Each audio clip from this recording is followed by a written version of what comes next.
welcome to Booking It. Today's discussion will be Persuasion, Part 2.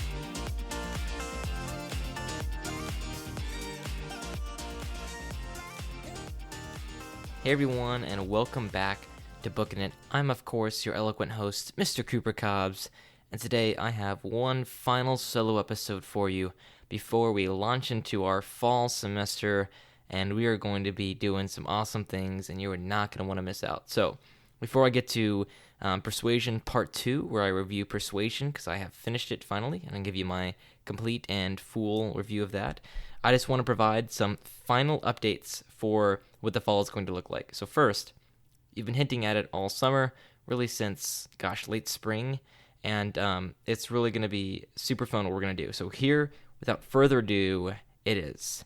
Drumroll please. We are going back to the Wingfeather Saga. That's right, you heard us. We're going back. So a long time ago, really, when we were really new, this was month 2 or 3 of doing the podcast, we decided to do the Wingfeather Saga because, hey, it's a book series that all of us loved. It's really popular among the kind of circles that we're in, and let's be honest, the audience of this podcast. And we did it, and I know that, honestly, probably the vast majority of you guys started listening to the podcast. Well, maybe not vast majority. I don't know. But a lot of you guys started listening to the podcast precisely because we did Wingfeather Saga. And now so many of you have searched the Wingfeather Saga into Apple Podcasts or something like that, and then we found Booking It, and that's great.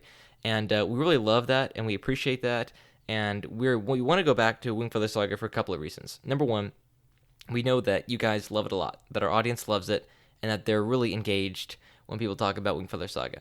And number two, we were not very good at podcasting when we did those episodes, so we'd love to give it another try, come back to something that everybody loves, and give it our best go, since we're a lot better now. And so what we can expect is about an episode a month, a very long-form episode, so probably closer to 45 minutes on each one of the Wingfeather Saga books. So hopefully either one in late August or one in September, and then from there, one around every month until the end of the year on the Wingfeather Saga. So you'll get one on the edge of the Dark City of Darkness, one on North of Eden, one on Monster in the Hollows, and if we can swing it, one on the Ward and the Wolf King. And we might divvy up one or more episodes based on how our discussion goes and how long we're going, but you can expect to get a lot of content on the Wingfeather Saga. I mean, a lot of content. And so I know that you guys are probably really excited about this, and we're really excited about it too. And I think that what I'm going to have us do is each time we do with the book of the Wingfeather Saga, one of us will go listen to the old episodes and subject ourselves. I mean, it's different. You guys can go listen to those old episodes and have fun, but for us, it's kind of like torture. And so we'll go listen to those old episodes, and we'll kind of summarize for everybody else what we said and whether we agree with that or not. It'll be a fun time. And I'm really excited to go back to something that I really haven't read all the way through since we did our last podcast series on them. So I'm really excited for that. And now, 2 more things real fast before we move on to Persuasion. The first thing of those 2 things is that, like I said, on the weeks that we're not doing Wingfeather Saga, or in the spring when we're not doing some other book series, we will be recording likely in our co-op class. So what that looks like is it's Tanner, Isaiah, myself, and I'll get to the other people in a minute, but we'll be recording our discussion based on what we've been reading that week in school. So for this year, for us, it's going to be ancient literature. So that's going to look like the Iliad, the Odyssey, the Aeneid, Oedipus Rex, things like that. Now don't worry if you don't feel like listening to that, or you don't want to listen to that, or your parents won't let you listen to that because some really gnarly stuff happens in that, then don't worry. We will have either a spoiler-free section, we'll have the Wingfeather Saga on other weeks, and hopefully we can come out with something that's more fun as well, that, just won't overwhelm you with ancient literature, which a lot of people may not want to listen to. So that's kind of the plan. And then the last thing I want to mention, which what I hinted at, was since we're recording in class, that means that 2 other people who are not normally on the podcast will be on the podcast. And so firstly, that is Tanner's mom, Mrs. Emily, who is wonderful, and she's going to be our Challenge 4, which is the co-op, our senior level of co-op. She's going to be our director, and so she's going to be facilitating discussion, and so she will very likely be a part of the podcast that we record in class. And then the second person is a new member to our class, whom we all knew beforehand, though, and his name is Bryson, and he is an absolutely wonderful guy. We had a chance to catch up this Friday at our first co-op meeting, and I had a conversation with him over the phone today, this afternoon, that I'm recording, and he's just a great guy. And he really loves the podcast. In fact, we told him about it, and he went and listened to the very first episode. It's not even the Wingfeather Saga, but The Hobbit, Part 1, and he said he really loved it. And that's when you know that you have a friend, when you can listen to the first episode of your podcast, which is, pretty terrible, and still find it enjoyable. So I think you guys are going to really love him. He's a really wise guy. He's going to bring a lot to our conversations, and hopefully he'll be on the episodes that are not recorded in class. So he'll be on the Wingfeather Saga episodes and anything we do in the future. And so I'm really excited about that because I think he's going to be a great addition to our podcast. And it's Miss Emily as well. Come on, Miss Emily is great. And so that's what the podcast is going to look like moving forward. In fact, in order to be able to record in class, we actually bought a new piece of equipment, and right now I'm recording into that, and it's weird because I can hear myself while I'm speaking in my headphones, and I can't normally do that. So that's fun, interesting, and whatever, but I'm really excited, and we are prepared for this semester and this final year in high school, and we're really excited to be doing this podcast for you guys. All right, well, I think that's all the updates. We got Wingfeather Saga, we got ancient literature, and we have the new members of the podcast. And without further ado, here's what I think about Persuasion by Jane Austen. So, if you listened 2 weeks ago, I did kind of a primer review. I hadn't quite finished it, although I was very close. And I kind of gave some entry-level thoughts, like this is a really mature book by Jane Austen. It took a little bit to get into, like most of her books, but this one more so. And I think that the weakest part of the book, if there is a weakness, is that she tends to tell a bit more in this book than show. And so I have some thoughts now that I finished the book, and I'm glad to say that I think the book, unsurprisingly, got way better at the ending, because Jane Austen is a master of pulling everything together at the very end, and I really, really love the ending. And I think that means that I like Persuasion a lot better than I did last week. So let's dive into just kind of an overall review, a complete review, now that I finished it. So I summarized it, the plot and the characters, a lot last week. So if you want to go listen to that, I do a pretty good summary of what the plot is and things like that. But to give a brief overview of that now, basically the main character, Anne Elliot, or basically Jane Austen, falls in love with this guy at the beginning of the book named Captain Wentworth.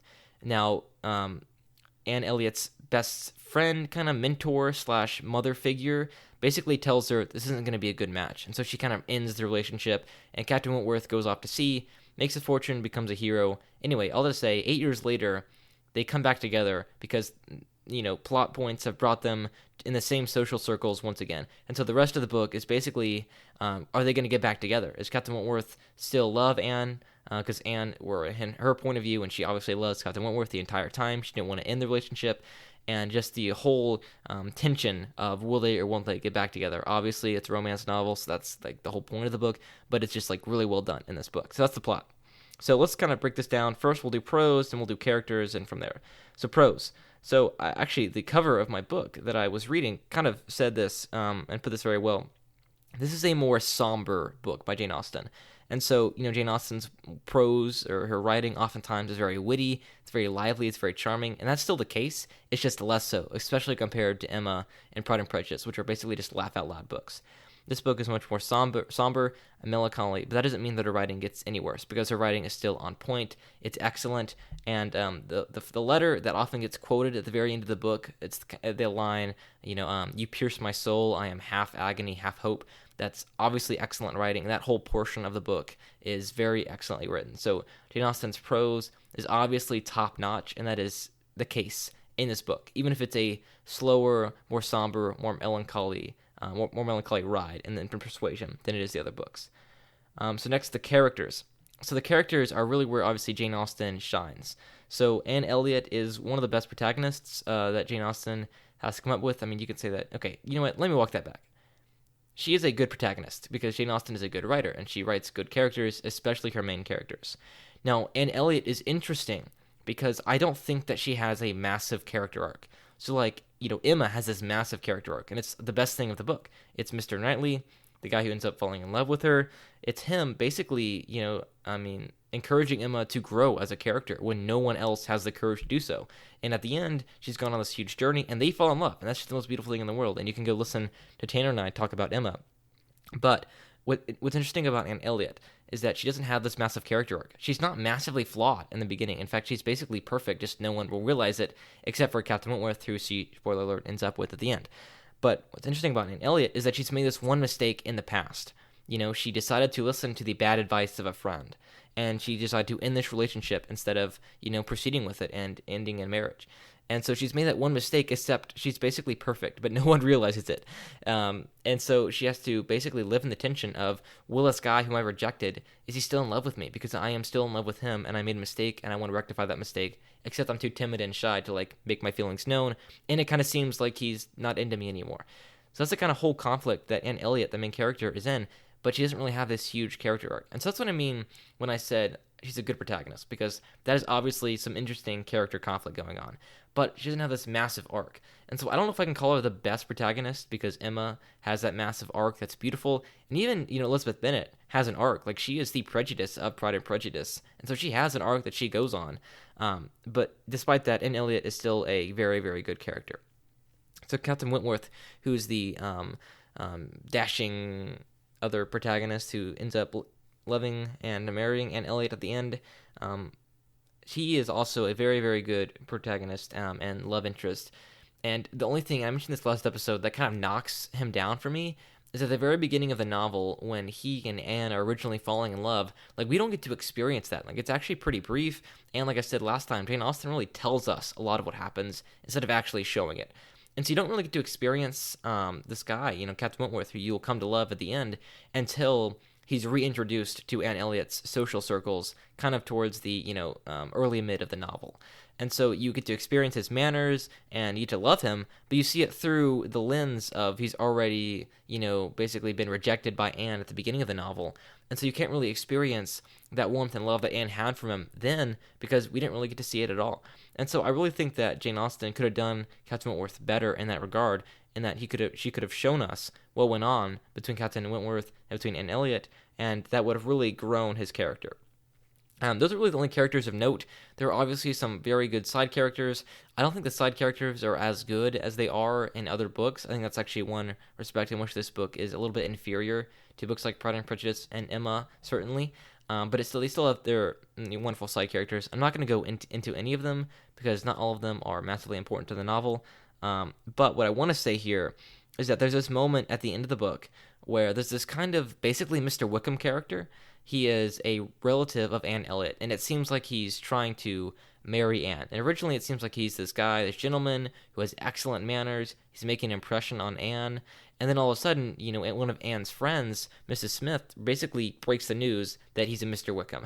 And I'm using another Jane Austen character to describe another Jane Austen character. But he's revealed to be this character who is machinating, and he's basically trying to get the inheritance of Mr. Elliot, who he is, basically the heir of. Anyway, there's all this scheming going on, and he's actually a pretty evil guy, and he's not actually that good. And so this is what Jane Austen does very well. At the end of her novels, or even towards the middle, because Wickham is not the end of the novel, but she'll reveal her characters for who they truly are. And if they're put through the fire and they're tested and they're revealed to be a character of excellent quality, then you come out of that section of the novel loving that character like you've never loved any character before. And so that happens in Emma so many times, especially with Mr. Knightley. I mean, time and time again, you have these scenarios in which one character is revealed to be, excellent, and another character is revealed to be bad. And one of the scenes in Emma that really strikes me is when Mr. Knightley dances with Emma's friend, Miss Harriet Smith. Basically, one of Emma's... okay, I actually need to describe Emma now. So Emma is all about the character Emma, and she tries to matchmake people, and it never works, right? And so there's this one match she tries to make between her friend Harriet and between this guy named Mr. Elton, and in fact, it turns out Mr. Elton was actually in love with Emma, but Emma wasn't in love with him. And so he's kind of disgruntled about that, and then he goes and marries this other lady who's the villain of the story. Anyway, at the ball, it's just Miss Harriet, and it's just Mr. Elton left. And so it's obviously very rude for Mr. Elton to walk away and to not partner up with Harriet for this next dance, but he does that. And so then Mr. Knightley comes over and he dances with Miss Elliot, or it's not Miss Elliot, with Miss Smith. And so right there, you've seen that Mr. Elton is revealed to be a character of bad quality. And right there, Mr. Knightley is revealed to be a character of excellent quality. That's what Jane Austen does so often. She has an event that happens, and one character is revealed to be good, and another bad. And so time and time again in Persuasion, it's just put on full display that ability of Jane Austen, which is a moment where she reveals Mr. Elliot for who he is, and he is this despicable character. Then you have moments where you reveal who Captain Wentworth is, and we grow to love him even more, and that is just put on full display here in Jane Austen's book, Persuasion, and it's just absolutely excellent. It's one of the best parts of the novel. However, I think that the second best part of the novel is probably the tension, and I mentioned this last episode, that this book is definitely the most tense when it comes to the will they, won't they.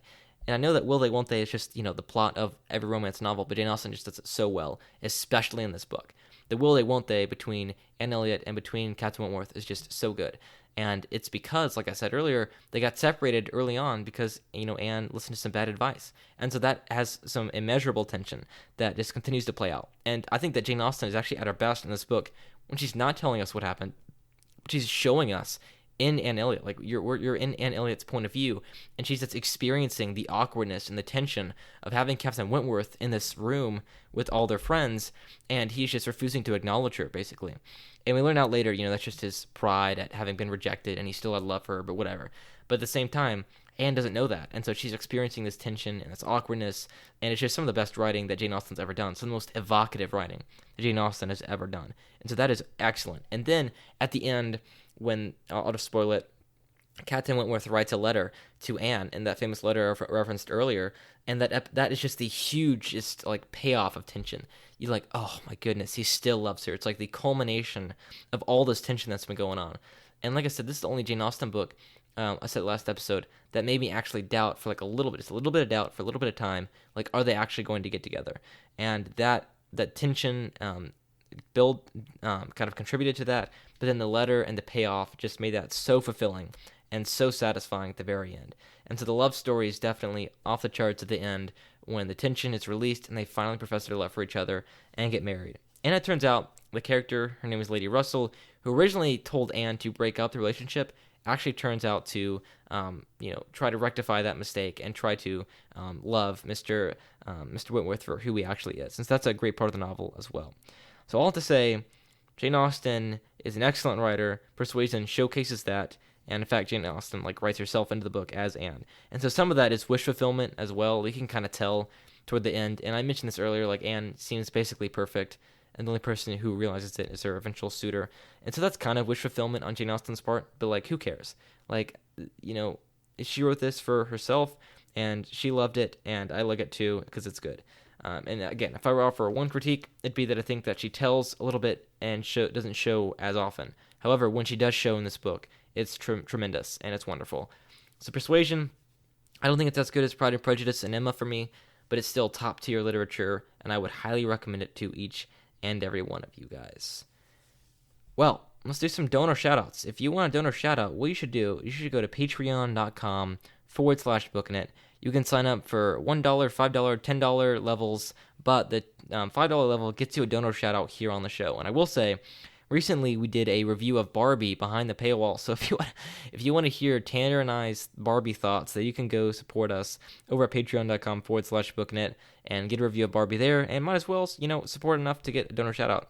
So I'm going to shout out these patrons. We have Nana, Fem Pappy and Wayla, Isaiah's grandparents Mike and Sylvia, Mike and Laura, Anna, Emily, Becky, Lizzie, and Keenan. Thank you guys so much for supporting. Thanks for listening to this episode, guys. I hope to see you next time, probably with an ancient literature episode, but if not, we'll see you with the Wingfeather Saga, which again, we're really excited to do, and we hope that you guys have had a wonderful summer like we have had, and we're looking forward to this next year of podcasting. And until then, keep on booking it.